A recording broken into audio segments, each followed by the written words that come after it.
absolument rien ne prépare les créatures de la Terre à ce qui va arriver. Un astéroïde de près de 10 km de diamètre traverse l'atmosphère à une vitesse vertigineuse. Le Vélociraptor ne verra jamais l'astéroïde, car il a déjà disparu. Les fossiles de Vélociraptor mongoliensis datent principalement du Cambrien, environ 75 et 71 millions d'années. L'impact se produit 66 millions d'années avant notre époque, un écart de plusieurs millions d'années. Le Vélociraptor appartient donc à une faune plus ancienne du Crétacé supérieur.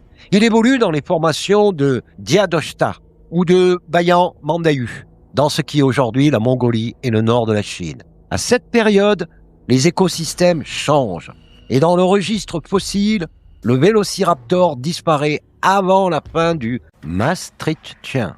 Pourquoi ? Nous ne possédons pas de preuves directes, mais plusieurs facteurs plausibles existent. Modifications climatiques, régionales, affectant la disponibilité des proies, transformation des habitats désertiques, remplacement progressif par d'autres théropodes plus récents, dynamique évolutive normale, apparition, diversification, extinction locale.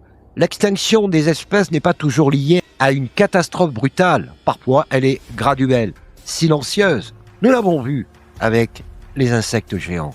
Une population décline. Les niches écologiques se transforment. Une lignée s'éteint. Puis des millions d'années plus tard, un astéroïde frappe la Terre et met fin aux dinosaures encore présents. Mais le Vélociraptor, lui, appartient déjà au passé à ce moment-là. Il ne disparaît pas dans le feu du ciel. Il s'éteint dans l'évolution du monde qu'il habitait. Et pourtant, comme tous les théropodes non aviens, il reste un proche parent des dinosaures aviens. Les oiseaux modernes, qui eux survivront à la crise de 66 millions d'années.